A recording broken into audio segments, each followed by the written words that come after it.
This is Morning Motivation for Educators on the Bee Podcast Network. Learn about all the shows at beepodcastnetwork.com. You'll hear from a variety of formal and informal educators who help put this podcast together. If you'd like to contribute your voice to this show, please go to morningmotivationedu.com to apply.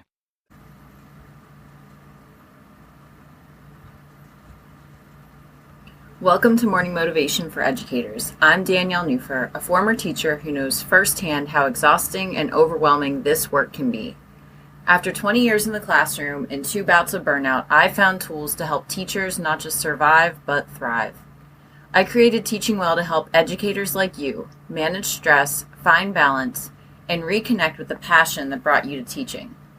This podcast is your space to breathe, reflect, and take those small steps toward feeling more grounded and fulfilled. Your well-being is crucial to your school success, and I'm here to support you.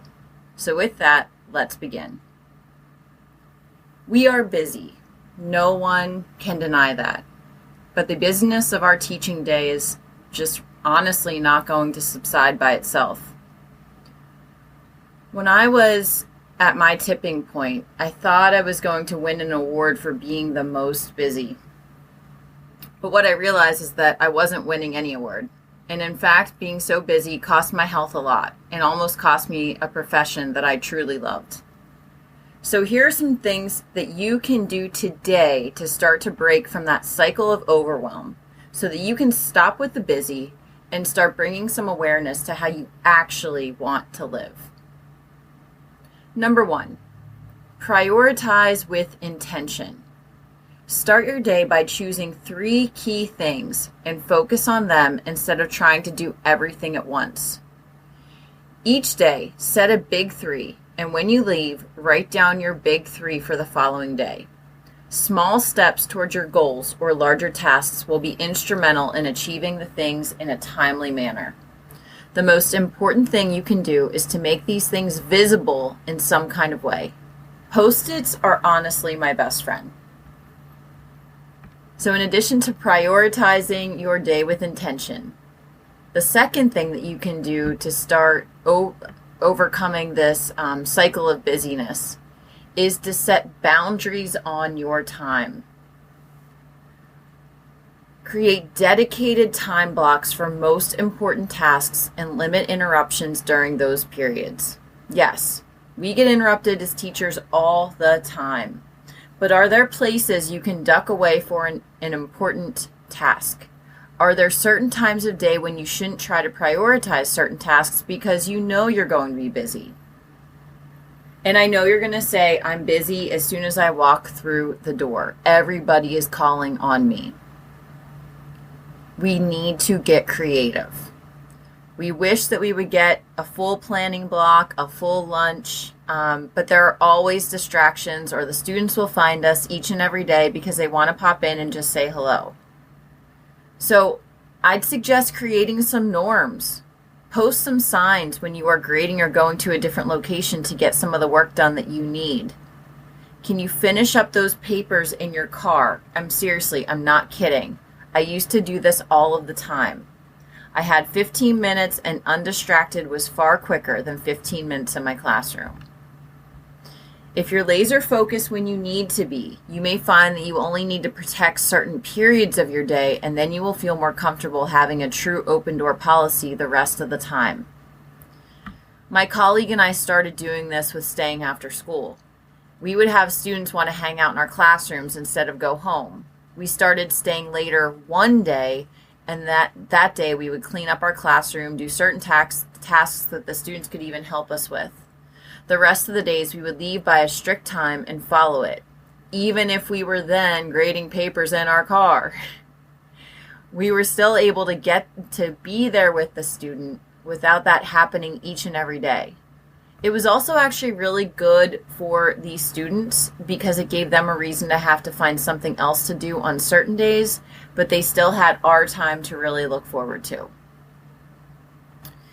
So in addition to prioritizing with intention, setting boundaries with your time, the third thing to move from busyness to more awareness is to practice mindful breathing. So take a moment to close your eyes or just focus on deep breathing during transitions to reset your mind. Do a simple breathing exercise each and every time that you transition between classes. If you have to pick up your kiddos at a special class while you're walking down the hall, put your hand on your heart or on your chest or somewhere, and just breathe. Have a sign on the back of the room with the word breathe on it. Put it on the clock or make a symbol for yourself. Maybe it's a heart or a smiley face. Have a picture that reminds you to take those 3 deep breaths. Set a timer. Do it as you're racing down the hall or ducking into the bathroom or before you eat lunch.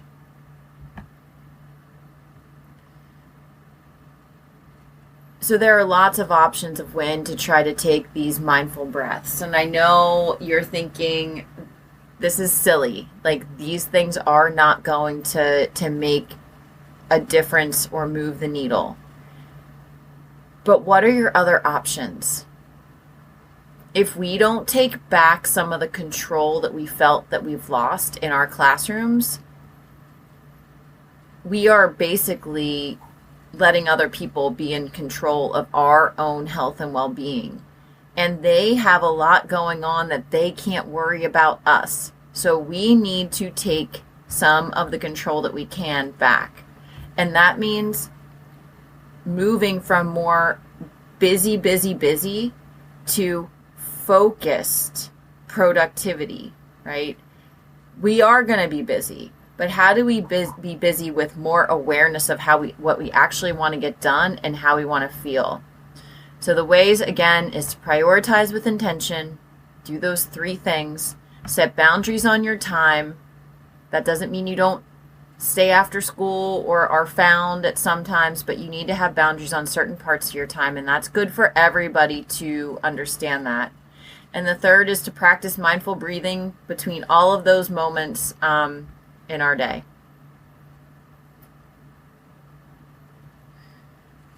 And when this busyness does start to fade, we are left with building this skill of awareness for what we actually want our teaching life to look like. And that's what we start to build once we kind of really get laser focused.